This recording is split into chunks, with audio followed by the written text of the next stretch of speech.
చేర్చితివో, నిన్నంతగా దూషించితివో, నన్నెంతగా నీవెరిగితివో, నిన్నంతగా నీ మరచితివో. గలనా నే చెప్పగలనా,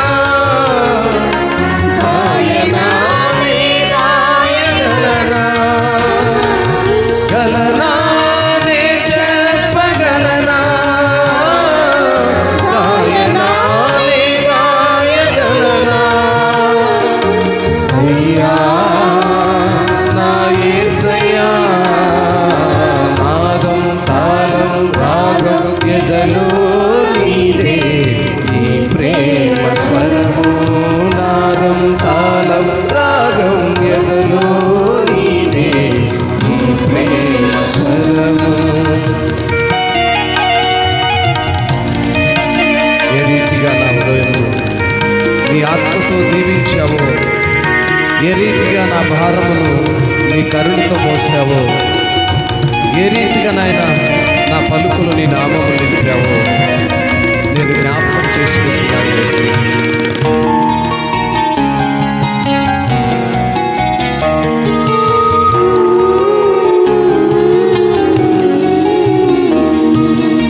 ఏ రీతిగా నా ఉదయమును నీ ఆత్మతో దీవించితివో, ఏ రీతిగా నా భారమును నీ కరుణతో మోసితివో, ఏ రీతిగా నా ఉదయమును నీ ఆత్మతో దీవించితివో, ఏ రీతిగా నా భారమును నీ కరుణతో మోసితివో, ఏ రీతిగా నా పలుకులో నీ నామమును నిలిపితివో, ఏ రీతిగా నా కన్నీటిని నీ ప్రేమతో తుడిచితివో, ఏ రీతిగా నా పలుకులో నీ నామమును నిలిపితివో, ఏ రీతిగా నా కన్నీటిని నీ ప్రేమతో తుడిచితివో. గలనా నే చెప్పగలనా, దాయనా నే దాయగలనా, గలనా నే చెప్పగలనా, దాయనా నే దాయగలనా. అయ్యా నా యేసయ్యా, నాదం తాళం రాగం ఎదలో నీదే, నీ ప్రేమ స్వరము. నాదం తాళం రాగం ఎదలో నీదే, నీ ప్రేమ స్వరము. ఎస్, ఏ రీతిగా నా రాతను నీ చేతితో రాశావో, ఏ రీతిగా నా బ్రతికినే బాటను నీ మాటతో మలిచావో, ఏ రీతిగా నా గమ్యమును నీ సిలువతో మార్చావో, ఏ రీతిగా నా దుర్గమును నా కృప నీవై ఉన్నావు. ఎస్ లార్డ్, ప్రైజ్ గాడ్, స్తోత్రం.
రీతిగా నా గమ్యమును నీ సిలువతో మార్చితివో యేసయ్యా, ఏ రీతిగా నా దుర్గమును నీ కృపతో కట్టితివో, ఏ రీతిగా నా గమ్యమును నీ సిలువతో మార్చితివో, ఏ రీతిగా నా దుర్గమును నీ కృపతో కట్టితివో. గలనానే చెప్పగలనా దాయనానే దాయగలనా, గలనానే చెప్పగలనా దాయనానే దాయగలనా. అయ్యా నా యేసయ్యా, నాదం తాళం రాగం ఎదలో నీదే ఈ ప్రేమ స్వరము, నాదం తాళం రాగం ఎదలో నీదే ఈ ప్రేమ స్వరము. నన్నెంతగా ప్రేమించితివో నిన్నంతగా ద్వేషించితినో, నన్నెంతగా నీవెరిగితివో నిన్నంతగా నీ మరచితినో. గలనానే చెప్పగలనా దాయనానే దాయగలనా, గలనానే చెప్పగలనా దాయనానే దాయగలనా. అయ్యా నా యేసయ్యా, నాదం తాళం రాగం ఎదలో నీదే ఈ ప్రేమ స్వరము, నాదం తాళం రాగం ఎదలో నీదే ఈ ప్రేమ స్వరము. ప్రతిరోజు మంచిది. దేవుని ఉన్నత కృపలో ఈనాటి పునరుద్ధాన దిన, పరిశుద్ధ దిన, విశ్రాంతి దిన ఆరాధనకు చేరొచ్చిన మీకందరికీ ప్రభు పేరిట వందనాలు. అందరూ నా వైపు చూడాలి దయచేసి. అందరికీ మరొకసారి ప్రభు పేరిట వందనాలు. ఇక బైబిల్లో తెరుస్తారు, తొందర ఏం లేదు. కొద్ది నిమిషాలు మొదట దేవుని మాటలను ఆలకించి అనంతరము బైబిల్ వైపు మీ ముఖాలు ఉంచడానికి ప్రయత్నం చేద్దాం. చదువుబడుతున్నటువంటి లేఖన భాగాలను అనుదినం మనం ధ్యానం చేస్తూ ఈ కీర్తనల గ్రంథము 117, 18 అధ్యాయాల వరకు మనము చేరొచ్చాం. అయితే రాయబడినటువంటి భాగాలను మనము ఇప్పుడే బైబిల్ పఠనం చదివాం. 117వ కీర్తన చదివినప్పుడు పాత నిబంధన గ్రంథంలో ఉన్నటువంటి అతి తక్కువ వచనములు కలిగినటువంటి గ్రంథము, చిన్న అధ్యాయం. ప్రొలాంగ్ చేసి చెప్పొద్దు, 2 మాటలు చెప్పమని ఉంటుంది అమ్మగారు. చిన్న అధ్యాయం అని చెప్పాలి. అదే 117వ కీర్తన. ఇందులో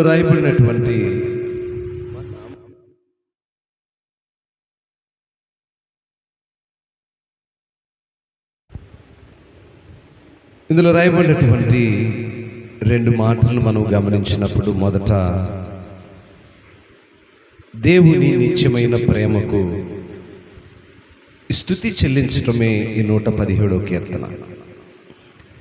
ఈ 117వ కీర్తనలో 2 మాటల అర్థం ఏంటంటే, దేవుడు సమస్త అన్యజనులకు తన రక్షణ ఇస్తాడని ఈ నూతన పాత నిబంధన గ్రంథం చెప్పిన విషయాన్ని తెలియజేస్తూ,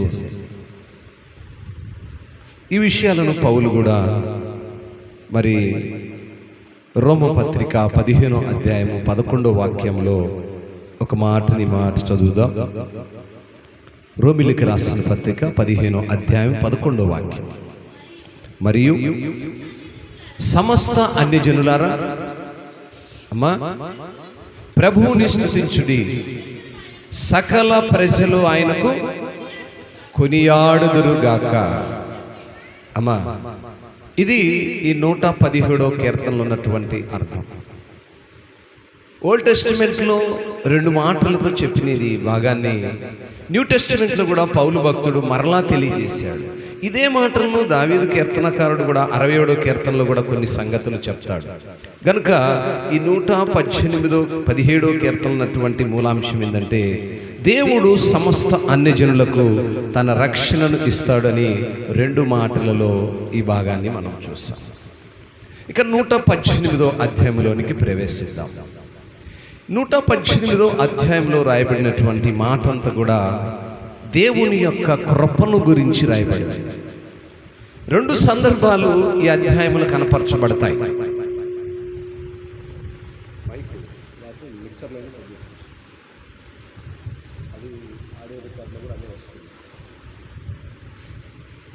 ఈ 2 భాగాలను మనము చూసినప్పుడు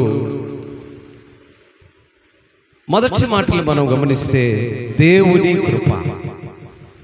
దేవుని కృప ఏ రీతిగా ఉంటుంది? ఇక్కడ 2 సందర్భాలు ఈ అధ్యాయంలో కనపరచబడతాయి. మొదట విశ్వాస యొక్క స్థితి, కీర్తనకారుని యొక్క ఉద్దేశం. రెండవదిగా దేవుడు యేసు ప్రభువారిని లోకానికి ఇచ్చిన విధానం.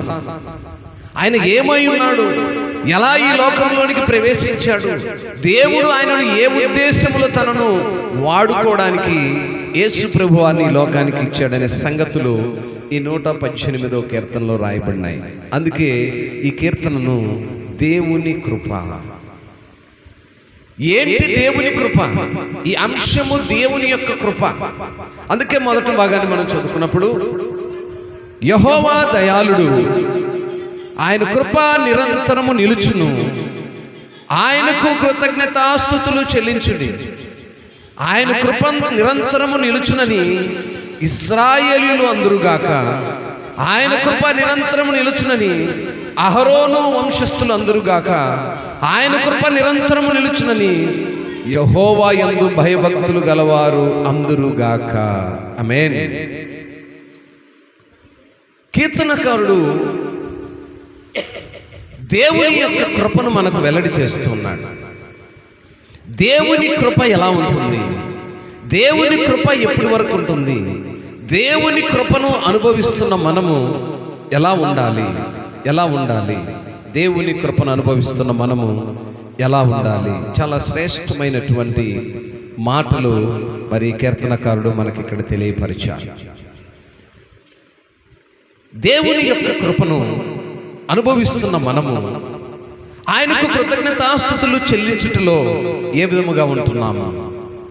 అందుకని అహరోను వంశస్థులను హెచ్చరించాడు, ఇశ్రాయేలును హెచ్చరించాడు. ఆయన యందు భయభక్తులు కలిగినటువంటి విశ్వాసులైన మనలను హెచ్చరిస్తూ ఉన్నాడు. దేవుని యొక్క హెచ్చరిక, ఆయన కృప శాశ్వతమైనది, అందుకే నిరంతరము అన్నాడు. ఆయన కృప నిరంతరము ఎలా ఉంటుంది? తన ప్రజల ఎడల దేవునికి గల శాశ్వతమైన ప్రేమ కొరకు దేవునికి స్తుతులు చెల్లిస్తూ ఉండాలి. నిరంతరమైన ప్రేమ, అందుకే నిరంతరం అన్నాడు. నిరంతరం అనే మాటకు అర్థం ఏంటమ్మా? అంతము లేనటువంటిది, శాశ్వతమైనది. మనుషుడు భూమిపై నివసించినంత కాలము ఆయన కృప శాశ్వతముగా ఉంటూ ఉంది. గనుక ఆయనకు కృతజ్ఞతలు తెలియచేయాలి. స్తోత్రం, హల్లెలూయా, హల్లెలూయా. దేవునికి మనము కృతజ్ఞతాస్తుతులు ఒక పరిశుద్ధ దినమందు, లేదా ఒక బుధవారం స్త్రీల కూడికలోను, లేదా ఒక శుక్రవారం ఉపవాస కూడికలోను, లేదా ఒక శనివారము మరి విజ్ఞాపన ప్రార్థనలోనో, ఆదివారం పునరుత్థాన దిన ఆరాధనలో మాత్రమే సరిపోతుంది. ఎందుకంటే ఆయన కృప శాశ్వతమైనది కనుక ఆయనకు కృతజ్ఞత స్తుతులు కూడా శాశ్వతంగా ఉంటాయి. ఒక రోజుతో ఆగిపోయేదో, ఒక దినముతో ముగించబడేటువంటిదో కాదు. ఆయన కృప నిరంతరం ఉంటుంది. ఆయనను గురించి కొన్ని సంగతులు ఆయన ఇక్కడ మాట్లాడడాన్ని మనం చూస్తాం. యేసు ప్రభువారు స్వయముగా ఆయన శిలువకు అప్పగించబడే ముందు గెత్సేమనే తోటలో ఈ కీర్తనను కూడా ఆయన పలికాడు, ఆయన పాడాడు, ఆయన మాట్లాడాడు అనేటువంటి సంగతులు కూడా ఈ భాగం ద్వారా తెలియజేస్తాయి. ఈ మాటలో మనం ప్రాముఖ్యంగా ఒక మాటను తీసుకున్నప్పుడు ఆయన తన గురించి తాను వెల్లడి చేసుకున్నటువంటి సంగతులను మనం ఇక్కడ చూడగలుగుతాం. మరి భాగంలో మనము చూస్తే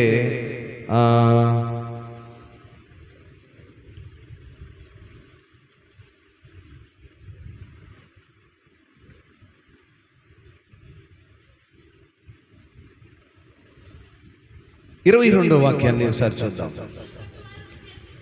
ఇల్లు కట్టువారు నిషేధించిన రాయి మూలకు తలరాయి ఆయను.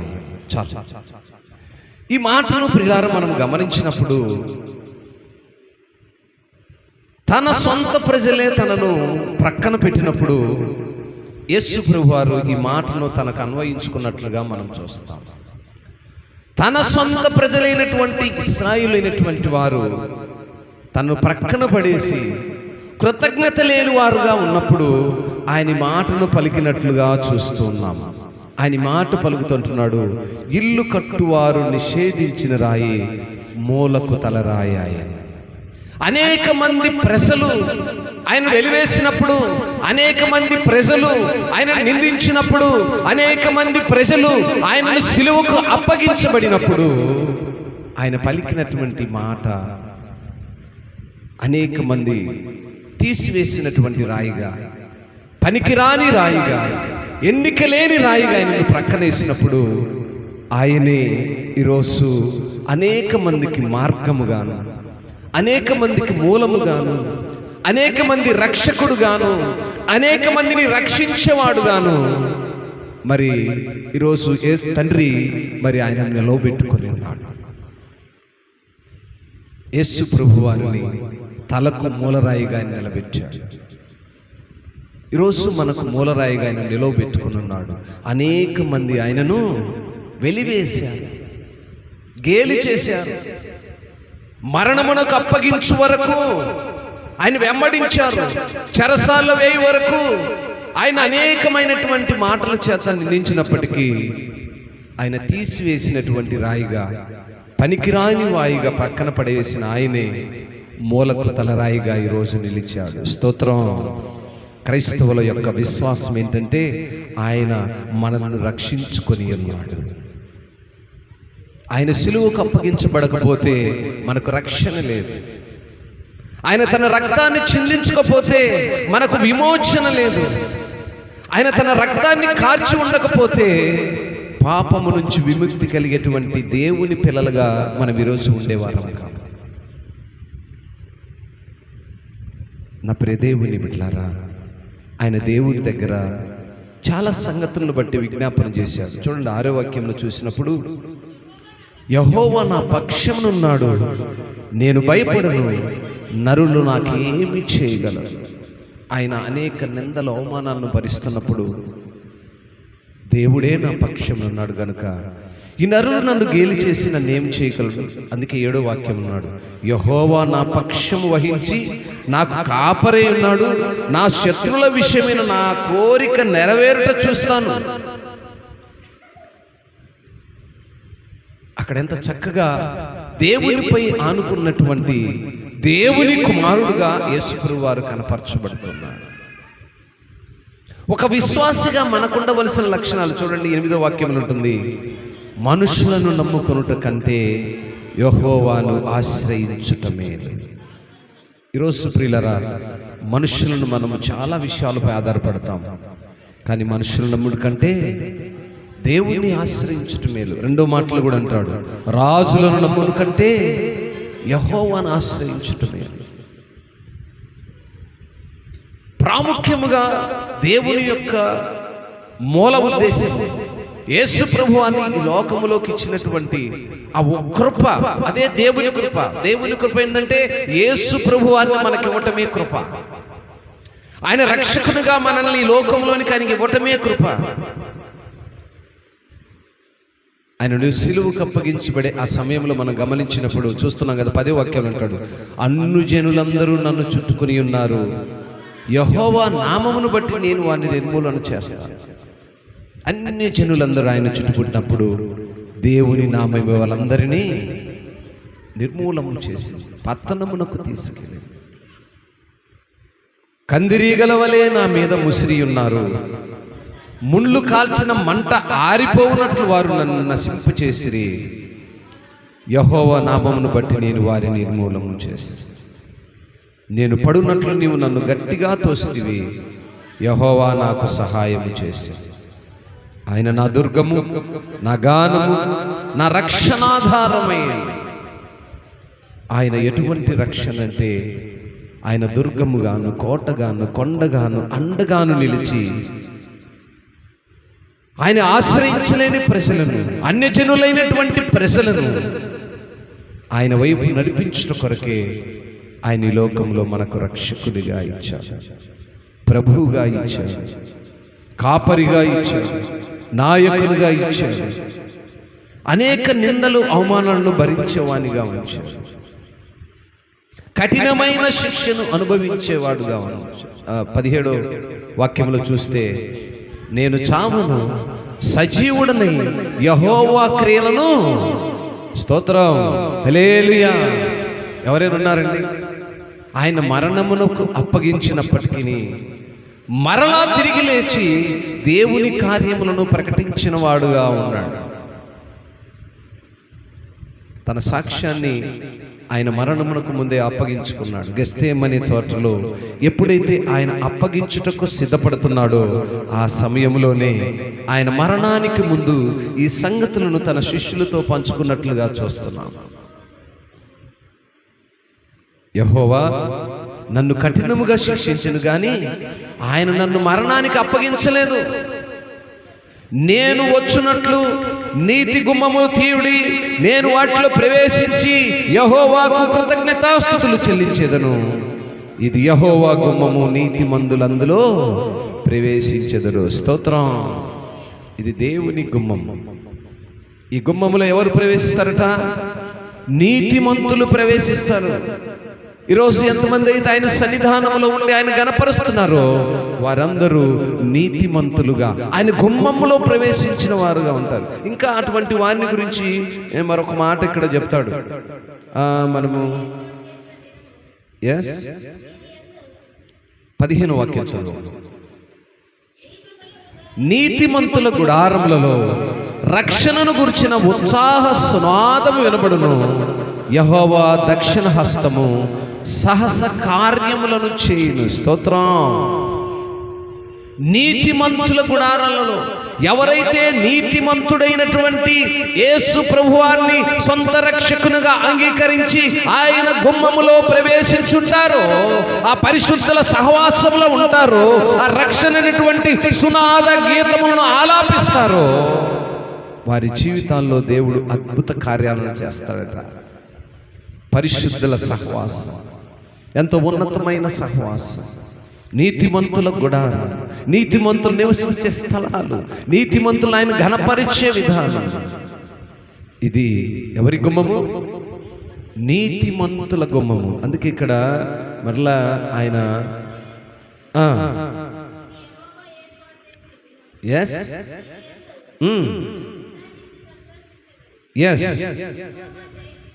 యెహోవా దయచేసి నన్ను రక్షింపుము, యెహోవా దయచేసి అభివృద్ధి కలుగు చేయము. ఈ మాటను మనము తెలుగులోనికి అనువదించే ముందు ఇది హిబ్రూ భాషలో ఉన్నటువంటి మాట. దయచేసి నన్ను రక్షింపుము. హిబ్రూ భాషలో ఈ మాట అర్థం ఏంటంటే హోస్యానా. తెలుగులో దీనిని దయచేసి నన్ను రక్షించుము. అయితే ఈ పదాన్ని గ్రీకులోకి తీసినప్పుడు హోసన్నా. ఈరోజు హోసన్నా అనే పిలువబడుతున్నటువంటి ఆ పదానికి అర్థం ఏంటంటే దయచేసి నన్ను రక్షింపుము. హోసన్నా అనే పదము గ్రీకు వర్డ్లో ఉంది. గ్రీకు వర్డ్లో ఉన్నటువంటి ఈ హోసన్నా అనే పదము క్రీస్తు యొక్క బలి అర్పణ ద్వారా మనకిచ్చిన రక్షణను తెలియజేస్తుంది. ఇదే పదాన్ని హిబ్రూ భాషలో హోస్యానా అని పిలువబడింది. హోస్యానా అనేటువంటి పదము హిబ్రూలో ఉన్నప్పుడు గ్రీకులోనికి అనువాదము చేయబడినప్పుడు హోసన్నగా పిలువబడుతుంది. హోసన్న అనే మాటకి అర్థాన్ని ఇక్కడ చూసినప్పుడు ఆయన రక్షించుము, దయచేసి మమ్ము రక్షించుము, యెహోవా దయాభివృద్ధి కలుగు చేయమని ఆ పదము దాని అర్థాన్ని తెలియజేస్తుంది. ఆయన మనల్ని రక్షించటానికి, మనలో అభివృద్ధిలో ఉంచటానికి ఆయన పేరట 26 వాక్యం అంటాడు, ఆయన పేరట వచ్చువాడు ఆశీర్వాదముందుగాక యెహోవా మందిరములో నుండి దీవించబడుతున్నాము. దేవుని మందిరములో దీవించబడతాము. ఆయన పేరట, ఆయన సన్నిధిలో ఉండాలి, ఆయన పేరటలో ఆశీర్వదించబడాలి, ఆయన పేరట సంతోషించాలి, ఆయన పేరట ఉత్సాహ సునాద గీతములను ఆలాపించేటువంటి పిల్లలుగా ఉండాలి. ఇది దేవుని కృప. అనంతమైనటువంటి దేవుని కృప మనము పొందుతున్నాము, అనుభవిస్తున్నాము. ఎంత కృప అండి ఇది! దేవుని యొక్క విస్తారమైన కృపను మనం అనుభవిస్తున్నాం. శాశ్వతమైన ఆయన కృపను మనం అనుభవిస్తున్నప్పుడు ఆయనకు కృతజ్ఞతాస్తుతులు చెల్లించాలి, సునాద గీతములు ఆలోపించాలి. అందుకే సకాలంలో చేరండి అంటాను, సమయాన్ని సద్వినియోగం చేయండి అంటాను. కేవలం వాక్యం మాత్రమే కాదు, సునాద గీతములు ఆలాపించాలి. ఎవరు అయ్యి ఆలాపించేది? ఏమన్నాడండి 15వ వాక్యంలో ఆ మాట అన్నాడు, నీతిమంతుల గుడారములలో రక్షణ గుర్చిన సునాద గీతం వినపడుతుంది. ఆయన యొక్క దక్షిణ హస్తము మన బ్రతుకుల్లో కనపరచబడుతుంది. ఉన్నతమైన కార్యాలు, ఊహించని కార్యాలు, అద్భుత కార్యాలు, ఆశ్చర్య కార్యాలు నా జీవితంలో చేసిన దేవుడు మీ జీవితంలో చేయాలి. నిజంగా దేవుడు ఎన్ని సాహస కార్యాలంటే ఎలా ఉంటాయి అనుకున్నాను. మొన్న దినమున గృహప్రవేశం జరిగినప్పుడు అది నిజంగా సాహస కార్యమే. నేను చేయగలిగిన కార్యం కాదు, ఆయన మాత్రమే చేయగలడు గనుక ఆయనే చేశాడు. స్తోత్రం. నాకైతే అసాధ్యమే, నో డౌట్ ఎట్ ఆల్. కానీ దేవునికి సమస్తము సాధ్యపరచగలడు. ఎందుకే అంటాను, నేను కలిగిన విశ్వాసాన్ని నువ్వు ఎందుకు కలిగి ఉండలేకపోతున్నావు? నాకు చేసిన దేవుడు నీకు చేయడా? ఎంతోమంది ఆయన కృపను అనుభవిస్తున్న వారికి దేవుడు చేసిన కార్యాలు మన జీవితాల్లో ఎందుకు చేయడండి? ఎందుకు చేయుడు అని అడిగేదానికి ముందుగా మనం ఆయన ఆజ్ఞల ప్రకారం ఉన్నాము లేదో పరిశీలించుకోవాలి. నువ్వు ఇలా ఉండాలి అని ఎదుటి వారిని చెప్పే ముందు మనం అలా ఉన్నామో లేదో చూసుకొని చెప్పాలి కదా. నువ్వు ఇలా ఉంటే మంచిది, ఇలా ఉండాలి అని చెప్పాలి అంటే మనం అలా ఉండి వారికి చెప్పగలగాలి. గనుకనే దేవుడు నా జీవితంలో చేశాడు గనుకనే ఈరోజు నేను మీతో పంచుకోగలుగుతున్నాను. నాకు చేసిన దేవుడు నీకెందుకు చేయడు? దేవుని కృప నిరంతరము ఉంటుంది. అందుకే ఆయన అన్నాడు, అహరోను వంశస్థులు, ఇశ్రాయేలు వంశస్థులను ఆయన యందు భయభక్తులు గెలిన వారికి ఆయన కృప శాశ్వతంగా ఉంటుంది. స్తోత్రం. ఆయన తీసేసిన మూలరాయిగా ఉన్నాడు, కానీ ఆయనే రక్షణకు కర్తగా ఉన్నాడు. మన పాపపు జీవితాన్ని, రాత జీవితాన్ని తన మీద వేసుకుని శిలువకు అప్పగించబడిన వాడుగా ఉన్నాడు. ఇదే దేవుని కృప.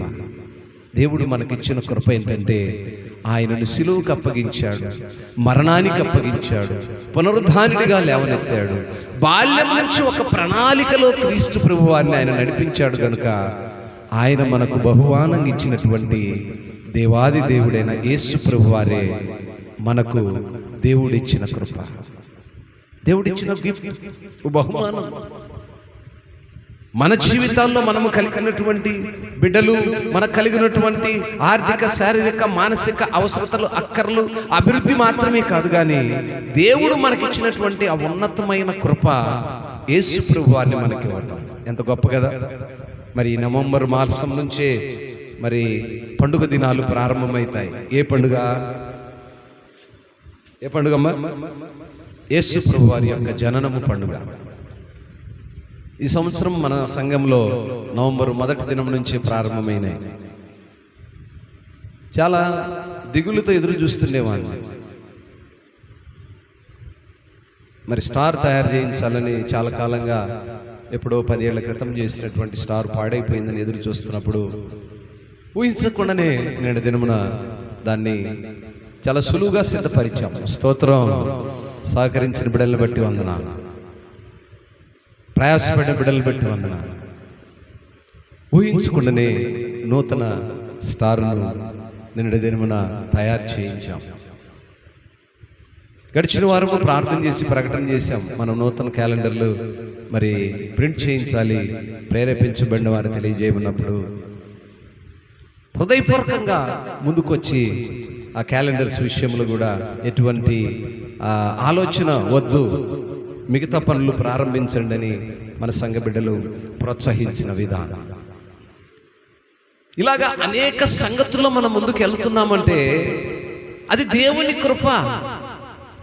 మన ఆలోచనలు, మన తలంపులు అవే కాదు. దేవుని కృప ఉన్నప్పుడు, దేవుని పనిలో పాలిభాగస్తుల్లో ఉండాలని తృష్ణ ఉన్నప్పుడు దేవుడు ఎవరిని అన్యాయం చేయలేడు.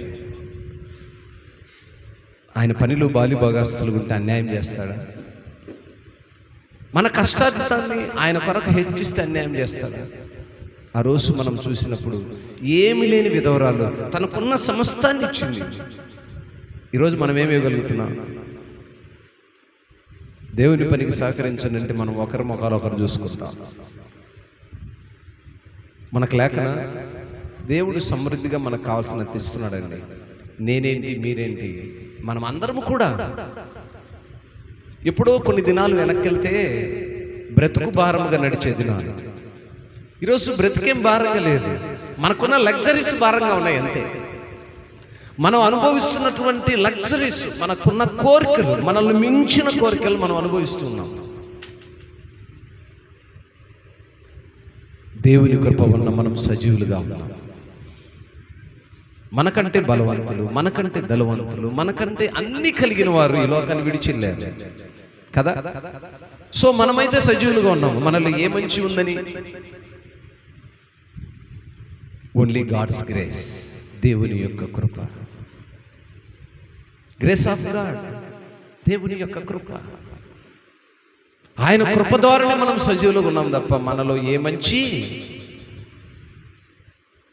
ఏమీ లేదండి. మన ఆయువు ఏ పాటిది, మన ఆయుష్కాలం ఏ పాటిది, మన ప్రాణం ఏ పాటిది, మనకున్న తలంపులు, ఉద్దేశాలు ఎంతవి కదా, మన ప్రణాళికలు ఎంతవి, ఎన్నో ఆలోచనలు, ఎన్నో ప్రణాళికలు, ఎన్నో తలంపులు.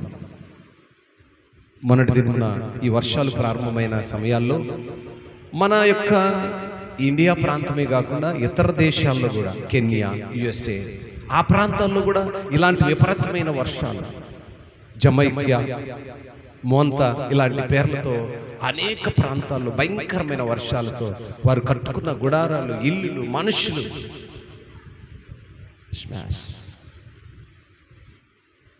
ప్రతి మనుషునికి ముందున్నటువంటి ఆలోచనలు ఎన్నో ఉంటుంటాయి, లేకుండా ఏ మానవుడు ఉండడు. యవనుడు నేను బాగా చదవాలి, మంచి ఉద్యోగం చేయాలి, లేదా మంచి వివాహం కావాలి. నడిప్రాయులు నాకు కలిగిన బిడ్డలకు కావలసిన సర్వ సంపదలు సంపాదించాలి.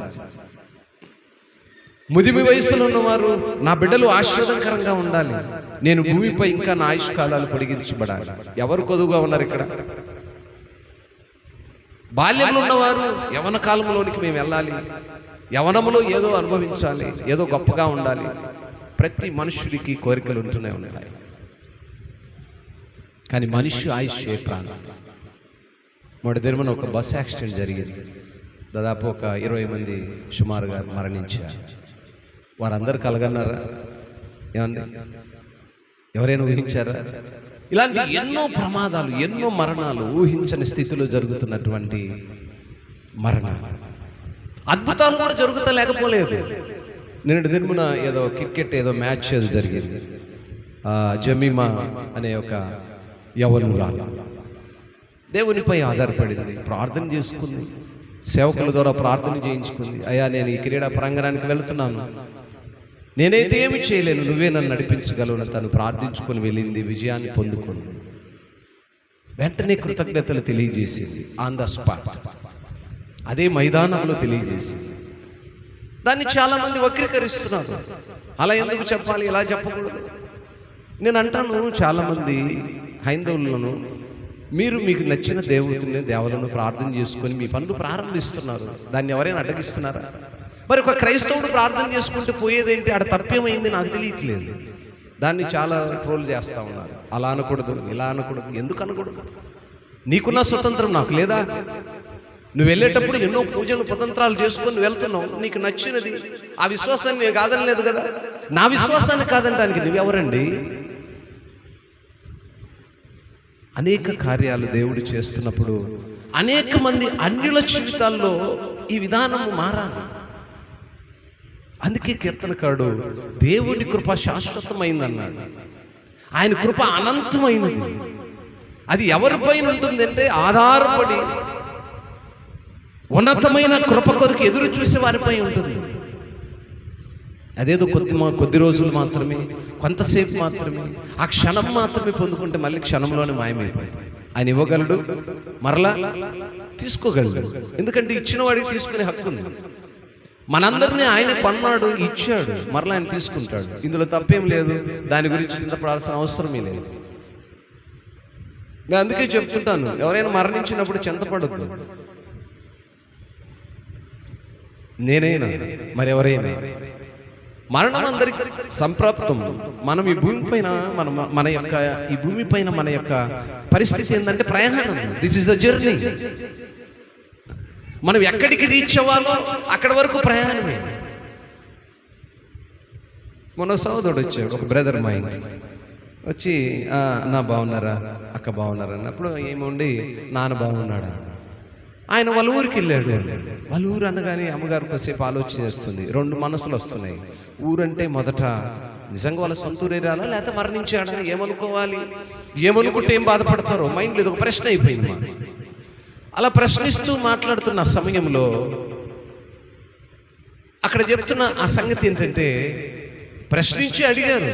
ఆయన అన్నాడు, అమ్మ ప్రయాణం నాయన స్వగ్రామానికి వెళ్ళాడు. స్వగ్రామం అంటే 200 ఇస్తుంది.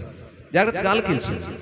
స్వగ్రామము, ఈరోజు మనం ఉంటున్న ఈ గ్రామము, మనం నివసిస్తున్న ఈ దేశము మనది కాదు అని అర్థం. ఆయన చెప్పుకొచ్చాడు. తర్వాత అంటున్నాడు, అవునమ్మా, మనం ఈ భూమి పైన ప్రయాణమే కదా. మన సొంత గ్రామం, మన సొంత పట్టణానికి ఆయన వెళ్ళాడు అంటే మరణించాడు. ఇలా అనేక సంగతులను, అనేక మంది విశ్వాసులను, దైవస్తులను, ప్రజలను కలుస్తున్నప్పుడు మేము ఎంతో సంతోషిస్తూ అనుభవిస్తుంటాం. వారి మాటలు, వారి సాక్ష్యాలు తీసుకుంటున్నప్పుడు నేను తిరుమల స్టార్ తయారు చేపిస్తూ ఆ మధ్యాహ్న కాల భోజన సమయంలో ఆదాము నేను ఆ చిన్న పక్కన హోటల్ ఉంటే అక్కడికి వెళ్ళాను. వెళ్తున్నప్పుడు ఆ హోటల్లో వాళ్ళు ఇంతకుముందు చెప్పాను, వాళ్ళు ముస్లిం సోదరులు దేవుణ్ణి నమ్ముకున్నారు, వారి కొరకు ప్రార్థన చేయండి. దేవుని కృపలో వారికి ఆరోగ్యము నిమ్మలముగా ఉంది. స్తోత్రం. ఆవిడ నిన్న సాక్ష్యం చెప్తూ ఉంది వారి మధ్యలో, అయ్యా మీ సంఘానికి రావాలనుకుంటున్నాము, మేము వేరే సంఘానికి వెళ్తే అక్కడ రక్షింపబడ్డాం కదా, వారు ఏమని అనుకుంటారేమో రాలేకపోతున్నాము, కానీ ఏదో ఒక సమయంలో వస్తాం మేము మీ దగ్గరికి. అన్యులండి. నేను దినం ఉపవాసుకోవటం జరిగింది వాళ్ళు వెళ్తున్న సంఘంలో. ఆ సంఘానికి ఆమె వెళ్ళలేకపోయిందట. బాధపడుతుంది, అన్న ఈరోజు మా సంఘంలో ఉపవాస కూడి కన్నా నేను వెళ్ళలేకపోయాను, నాకు తెలియలేదు, చాలా బాధేస్తుందన్న, పోలేకపోయాను. అన్యులు మారితే వారిలో ఉన్న విశ్వాసము క్రైస్తవులని చెప్పుకుంటున్నటువంటి పిల్లలలో లేదు. ఇది 100కి 200% రైట్, ఒప్పుకోవాలి. వారి విశ్వాసము, వారి దాతృత్వము, వారి ప్రయాస అంతెంతగా ఉండదండి. కొన్ని సంఘాల్లో ఐందవులైన వారే, అన్యులైన వారే దేవుని నమ్మి మందిరాలు కట్టుకొని పరిచర్య చేస్తూ వారి ఆ తెగ వరకే వారు నిర్మాణం చేసుకున్నటువంటి మందిరాల్లో దేవుని గణపరుస్తున్నప్పుడు ఎంత సిగ్గుగా ఉంటుందో నాకైతే. అన్యుడు వచ్చి వాక్యం చెప్తుంటే నాకు భలే సిగ్గుగా ఉంటుంది. మీరేమైనా, నేను సిగ్గుపడతా ఉంటాను. వారి వైపు చూడటానికి కూడా నా మనస్సు అంగీకరిస్తుంది. కారణం ఏంటి? నీ వెనుక వచ్చిన వాడు నీకంటే ముందుకు వెళ్తున్నప్పుడు ఎందుకు సిగ్గు రాదు? కన్నబిడ్డకి కుమారుడు వచ్చి బుద్ధులు చెప్తున్నాడు అనుకోండి, ఆ తల్లికి సిగ్గుగా ఉండదా? కన్న కూతురే వచ్చి తల్లికి నీతి బోధలు చెప్తుంది అనుకోండి, సిగ్గుగా ఉండదా? కన్న తల్లి సంఘముగా తల్లి గర్భం నుంచే క్రైస్తవ పిల్లలుగా ఉన్నాం మేము. నిన్నొచ్చిన అంగడి నువ్వు నాకు వచ్చి వాక్యం చెప్తా ఉంటే ఆ టీవీలో వాళ్ళు చెప్తా ఉన్నారు అనేక మంది, ఇంకా పేర్లు అయితే చెప్పలేను, చాలామంది వారి మాటలు వారి యొక్క విధానం చూస్తున్నప్పుడు సిగ్గుకరంగా ఉంటుంది. ఎందుకు ఈ విషయాలన్నీ ఇప్పుడు ఒకసారిగా నేను తెలియజేస్తున్నానంటే, దేవుని కృప మనపై ఉన్న విధానాన్ని బట్టి దేవుణ్ణి మనం ఏ రీతిగా గణపరచగలుగుతున్నాం, ఎంత దాతృత్వమైన మనసుతో సంఘ పరిచర్యలో ఉండగలుగుతున్నాం, దేవుని ఆజ్ఞల కట్టడలను మనం ఎలా వాటిని అనుసరించి నడుస్తూ ఉన్నాం. ఎందుకంటే దేవుని కృప శాశ్వతమైనది, నిరంతరమైనది. ఆయనకు ఒక రోజు, 2 రోజులు, ఒక దినము, ఒక గంట, ఒక ఆదివారం, ఒక సంవత్సరము మనం స్తుతులు చెల్లిస్తే సరిపోదు.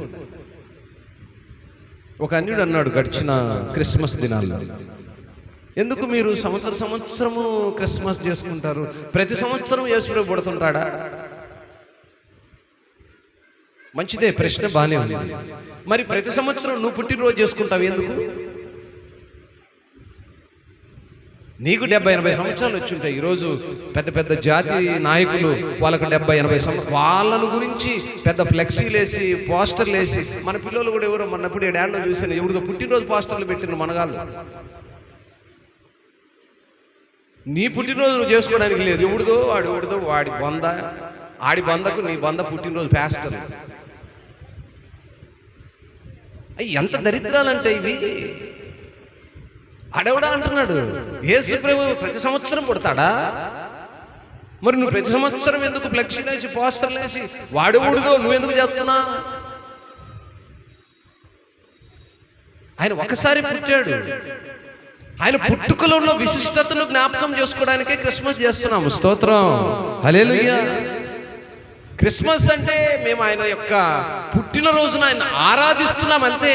ఇది పండుగ అంటే. క్రిస్మస్ అర్థం ఏంటి? క్రైస్ట్ మాస్, క్రీస్తుకు ఆరాధన అంతే.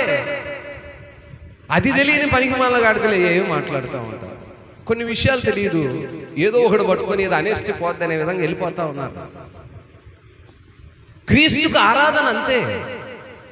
ఆయన పుట్టినరోజును మేము జ్ఞాపకం చేసుకుంటున్నాము, అదే క్రిస్మస్. అందులో ఏం నేరం? ఆయన రోజు పుడతాడా? సంవత్సరం నువ్వు చేస్తావుగా పనికి మాలని అందరి పండుగలు. సంవత్సరం బ్యానర్లు వేసి అయ్యేసి ఆడెక్కడో ఉంటే ఇక్కడ పాలు పోతారు, పెరుగు పోతారు, నీళ్లు పోతారు, ఆడ చచ్చినా కూడా ఆడ పోతానే ఉంటాం. ధనవంతుల విగ్రహాలు ఇళ్ళలో పెట్టుకొని వాళ్ళకు పాలు పోసి అభిషేకాలు చేసి 150 సంవత్సరాలు అయినా పుట్టినరోజులు చేసుకుంటున్నావు లేరా? ఏమి ఘనకార్యాలు చేశారు? ఒకవేళ చేస్తే నీ కుటుంబాన్ని చేసి ఉంటావేమో, బహుగా సంపాదించుంటే నీ కుటుంబానికి కావలసినంత కోట్ల కొలది ధనాన్ని ఇచ్చుంటావేమో, అంతకుమించి ఏం లేదు. నువ్వేం ప్రజలకు రక్షణ తేలేదు, నిన్ను జ్ఞాపకం చేసుకోవడానికి కదా. కాబట్టి కొంతమందికి ఏంటంటే వారి మూర్ఖత్వం వారిదే, అందులో ఉన్నటువంటి అర్థం ఏంటి గ్రహించరు. ఏదో చేశారు, మేము చేస్తున్నాం. కనుక నా ప్రియ దేవుని సంగమా, దేవుని వాక్యము ఈరోజు మనల్ని ప్రకటిస్తుంది ఏంటంటే, అన్ని జనులు ఆయన వైపు తిరగాలి. అన్ని జనులు అనేవారు లోకం నుంచి ఎక్కడనో పట్టుకురక్కర్లేదు. ప్రతి వారం చెప్తుంటాను, అన్ని జనులు మన కుటుంబాల్లోనే ఉంటారు. అన్ని జనులు అనేవారు మన కుటుంబాల్లోనే ఉంటారు. వారిని దేవుని యొద్దకు నడిపించండి. దేవుని మాటలు వినటానికి, దేవుని ఆజ్ఞల ప్రకారం నడుచుకోవడానికి, దేవుడి కట్టడలు ఏంటో తెలుసుకోవడానికి మనం దేవుని సన్నిధికి నడిచే వారంగా ఉండాలి, కుటుంబాలుగా నడిచే వారంగా ఉండాలి. దేవుని ఇచ్చినటువంటి సునాద గీతములు మన కుటుంబాల్లో, మన గ్రామాల్లో, ఆయన సన్నిధానములు వినిపించేవిగా ఉండాలి. అందుకే అక్కడ మనము 24వ వాక్యములు అంటాడు, ఇది యెహోవా ఏర్పాటు చేసిన దినము, దీని యందు మనము 26వ వాక్యంలో యెహోవా మందిరములో నుండి మనము దీవించబడాలి. ఏదో బయట నుండి మనకు దీవెనలు వస్తాయంటే సరిపోదు. అన్నిడనుడు బయట ఉంటాడు. నీతిమంతుడు, దేవుని కలిగిన వాడు, ఆయన రక్షకుడని ఎరిగినవాడు, ఆయన తలకు మూలరాయని ఎరిగినవాడు, ఆ మూలరాయి నిన్ను రక్షించని ఎరిగినవాడు, నిన్ను రక్షించడానికి ఆయన మరణమైన వారిని ఎరిగినవాడు, నిన్ను రక్షించడానికి గాయాలు పొందాడని ఎరిగినవాడు ఆయన మందిరములో ఉండి ఆయన ఇచ్చే ఆశీర్వాదాలు పొందుకోవడానికి దేవుని మందిరములో కనపరచబడతారు. ఈరోజు ఎంతమంది మందిరాల్లో ఉంటున్నారండి? ఎంతమంది దేవుని ఆరాధిస్తూ ఉన్నారు? ఎంతమంది ఆయన కృపకు పాత్రలుగా ఉంటున్నారు? పేరు పేరున ఆయన పేరు పెట్టి పిలుస్తున్నాడు. దేవుని యందు భయభక్తులు గలవారలారా నా సన్నిధికి రండి. 5వ వాక్యం సార్. ఇరుకునందుండి నేను యెహోవాకు మొరపెట్టుతుని విశాల స్థలమందు యెహోవా నాకు స్తోత్రం. ఇరుకులో విశాలత ఎరిగారా? ఇరుకులో విశాలతలు ఎరిగారా? ఇరుకులో ఉండి ఆయనకు మొరపెట్టగలిగితే ఆయన విశాలతను మనకి ఇవ్వబోతున్నాడు. ఇరుకులో ఉండాలి, ఇబ్బందుల్లో ఉండాలి, అక్కర్లో ఉండాలి, మొరపెట్టే అనుభవాన్ని నేర్చుకోవాలి. మొరపెట్టగలిగినప్పుడే ఆయన నా పక్షమునున్నాడు అనేటువంటి ఆ నిబ్బరం కలిగి, ధైర్యము కలిగి ఉంటారు. కనుక నా ప్రియ దేవుని సంగమా, దేవుని నిత్యమైన ప్రేమకు మనము స్తుతులు చెల్లించాలి. ఆయన నిత్యమైన ప్రేమే మనల్ని నిరంతరము ఆయన కృపలో నడిపిస్తూ, నిత్యమైన ప్రేమను మనము కలిగి ఇరుకునందు ఆయనకు మొరపెట్టగలిగితే విశాల స్థలమందు మనము చేర్చబడతాం. అట్టి కృపలో మనం ఉండాలంటే ఆయనను ఆశ్రయించేవారముగాను, నీతిమంతుల గుడారాల్లో చేరేవారముగాను, కృతజ్ఞతాస్తుతులు అర్పించేవారముగాను, ధారాళమైన దాతృత్వముతో పరిచర్యకు సహకరించేవారముగాను, కుటుంబాలుగా దేవుని సన్నిధిలో మోకరిల్లేవారముగాను, పరిశుద్ధుల సహవాసం అనేటువంటి ఆ మందిరావరణములో ఆయనను స్తుతించేవారముగాను మనం ఉండగలగాలి. అట్టి కృపలో మనం ఉన్నప్పుడే దేవుని కృపకు మనం పాత్రలం అవుతాం. ఆయన కృప మన జీవితాల్లోకి రావాలంటే ఆయనను గూర్చినటువంటి రక్షణ సునాద గీతాలు వినపడాలి. కనుక నా ప్రియ దేవుని సంగమా, ఆయనను కలిగి ఉన్నాం మనము. ఆయన మన పక్షాన ఉన్నాడనేటువంటి ధైర్యం ఉండాలి. దేవునిలో ఆశ్రయం పొందే వారి పక్షంలో ఆయన నిలబడతాడు. దేవునిలో ఆశ్రయం కావాలి, దేవునితో ఆశ్రయం పొందాలి. అలాంటి వారి పక్షంలో ఆయన నిలబడతాడు, వారికి సహాయకుడుగా ఉంటాడు, వారిని బలపరుస్తాడు, ఆయన వారితో నివాసం చేస్తాడు. ఎంత చక్కని మాట కదా. అందుకే కీర్తనకారుడు అక్కడ 6వ వాక్యం ఉన్నాడు, యెహోవా నా పక్షంలో ఉన్నాడు, నేను భయపడను నరులు. ఇది క్రైస్తవుని యొక్క విశ్వాసం. ఆ జమీమా అనే సహోదరి యవనస్తురాలు అంటుంది, దేవుడు నా పక్షంలో ఉన్నాడు కనుక ఈ కార్యాన్ని నేను ఛేదించాను. ఆ సహోదరుని చాలా మార్లు కొంతమంది పక్కకు నెట్టేశారట.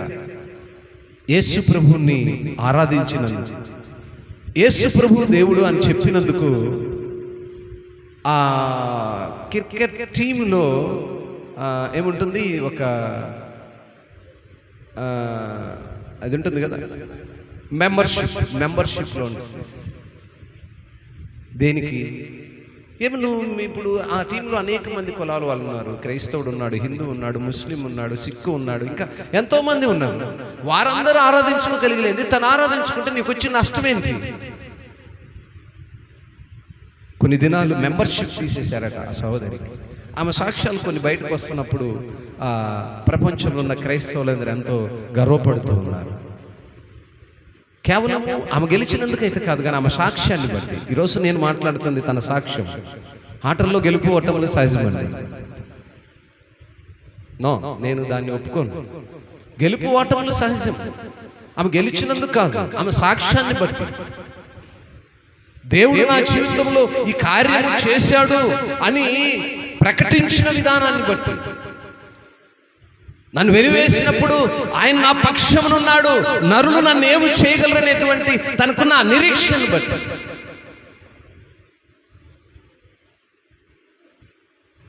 ఆ నిరీక్షణ కలిగిన వారే నిజమైన క్రైస్తవులు. ప్రకటించబడాలి. ప్రజల్లో నువ్వు పొందుకున్న మేలును ప్రకటన చేయాలి.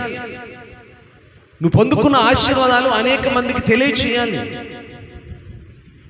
ఆ సహోదరి నేడు దినము నా మాట చెప్పకుండా తన మనసులో పెట్టుకుని ఉంటే ఈరోజు ప్రపంచంలో ఏ క్రైస్తవుడు గుర్తుపెట్టుకునేవాడు కాదు.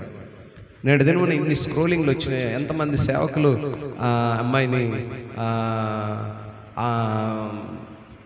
గొప్పగా తన యొక్క ఆ విధానాన్ని వివరిస్తూ మాట్లాడుతున్నప్పుడు నాకు అంటే ఈ ఆటల గురించి నాకంత ఆలోచన లేదు, కానీ తన సాక్ష్యాన్ని మాత్రమే నేను సంతోషించాను. Very good. అలా దేవుడు ఎప్పుడైతే ఆయన పక్షాన్ని నిలబడతారో వారి పట్ల దేవుడు కార్యాలు చేస్తారు. అయితే సాక్షులుగా ఉండాలి. ప్రపంచంలో చాలా మంది అన్యుల జీవితాల్లో దేవుడు ఇలాంటి కార్యాలు చేశారు, కాకపోతే లోకానికి భయపడి సాక్షులుగా నిలబడలేకపోతా ఉన్నారు. అన్య సమాజం హైందవులైనటువంటి వారు అనేక మంది జీవితాల్లో దేవుడు గొప్ప గొప్ప కార్యాలు చేశాడు.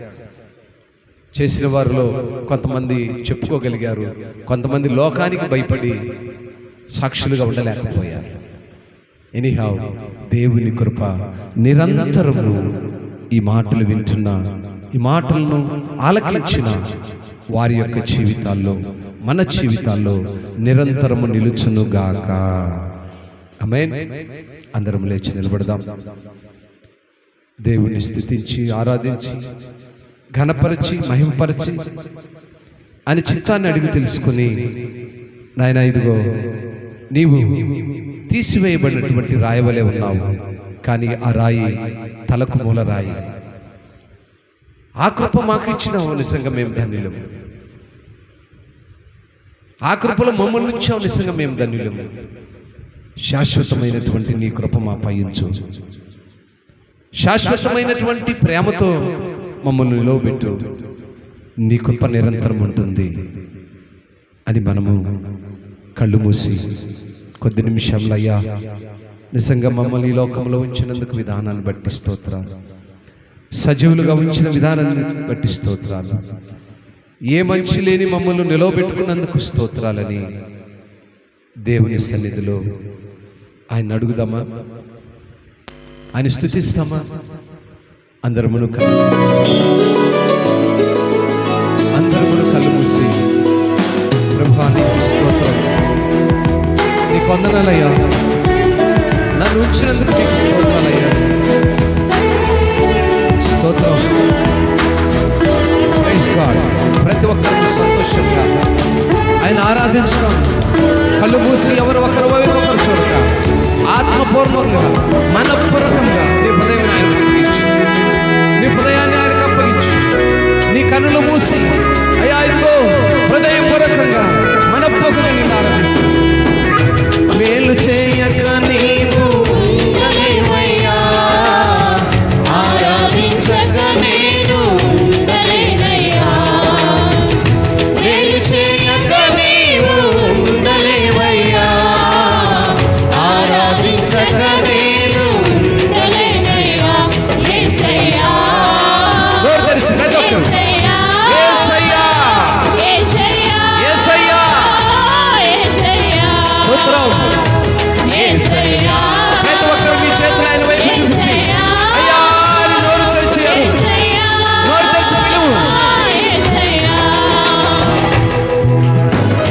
మేలు చేయక నీవు ఉండలేవయ్యా, ఆరాధించక నేను ఉండలేనయ్యా. మేలు చేయక నీవు ఉండలేవయ్యా, ఆరాధించక నేను ఉండలేనయ్యా. అవునయ్యా, నువ్వు మేలు చేయకుండా ఉండేవాడే కాదయ్యా. ఆ విధానాన్ని బట్టి, నాలో ఉన్న విశ్వాసాన్ని బట్టి నిన్ను ఆరాధించకుండా నేను ఉండలేనయ్యా. ఇది నా యొక్క ఆయన మీపై ఉన్నటువంటి విశ్వాసం. స్తోత్రం.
నాయనా స్తోత్రం నాయనా. నిన్ను కలిగి ఉన్నందుకు నేను అతిశయిస్తున్నానయ్యా. అయ్యా, నీవే మా అతిశయం నిన్ను నాయనా. కలిగి ఉన్నందుకు నేను గర్విస్తున్నానయ్యా. అయ్యా, నాయనా, నీవు నాలో ఉన్నందుకు నేను అవును సంతోషిస్తున్నానయ్యా. ప్రభువా, స్తోత్రం. నీవు నాలో ఉన్నందుకు నేను స్తుతిస్తున్నానయ్యా. నిన్ను ఆరాధించే కృప ఇచ్చినందుకు స్తోత్రాలయ్యా. అయ్యా, నిన్ను ఆరాధించిన బిడ్డల యొక్క హస్తములు నిన్ను తాకినాయని మేము నమ్ముతున్నామయ్యా. నాయన మనపూర్వకంగా ఎంతమంది బిడ్డలైతే నిన్ను ఆరాధించారో వారి ప్రతి హస్తమును మీరు తాకినారని మేము నమ్ముతున్నాం. మనపూర్వకంగా మేము ఆరాధిస్తున్నాము, హృదయపూర్వకంగా మేము ఆరాధిస్తున్నాము. కన్నీరు విడిచి నీ సన్నిధిలో నిన్ను అయ్యా నిన్ను ఆహ్వానిస్తున్నాము. మేము నిన్ను కలిగినందుకు ధన్యులము. మేము కలిగినందుకు మేము నాయన ధన్యత కలిగిన వారము. మేము కలిగినందుకు లోకం నుంచి వేరు చేయబడిన వారము. యేసయ్యా మీకు స్తోత్రాలు. నీకే వందనాలయ్యా. నీకే నాయనా మా యొక్క స్తుతి ఆరాధన. నీకే నాయనా మా యొక్క ఘనత ప్రభావము. నీకే నాయనా మహిమ ప్రభావము. ఇదిగో నాయనా నీ బట్టల మధ్యలో నీ మహిమనిచ్చినందుకే స్తోత్రం, ప్రభావం ఇచ్చినందుకే స్తోత్రం. నిన్ను ఆరాధించిన లెక్క పట్టినందుకే స్తోత్రం. ఇటు మమ్మల్ని నుంచి మిమ్మల్ని స్తుతించి ఆరాధించి మహిమపరిచే ధన్యతను మాకిచ్చినందుకై మీరే ఘనత మహిమ ప్రభావాలు పొందుకోమని యేసే ఘనమైన నామములో ఈ స్తుతి ఆరాధన మీకే సమర్పించుకొని ఉన్నాము తండ్రి. ఆమేన్, ఆమేన్. అట్టి కృపలో దేవుడు మనందరినీ నడిపించిన విధానాలను బట్టి పరిశుద్ధాత్మ దేవునికి వేలాది స్తోత్రాలు, వందనాలు మనపూర్వకంగా మరొకసారి సమర్పించుకొని ఉన్నాము తండ్రి. ఆమేన్.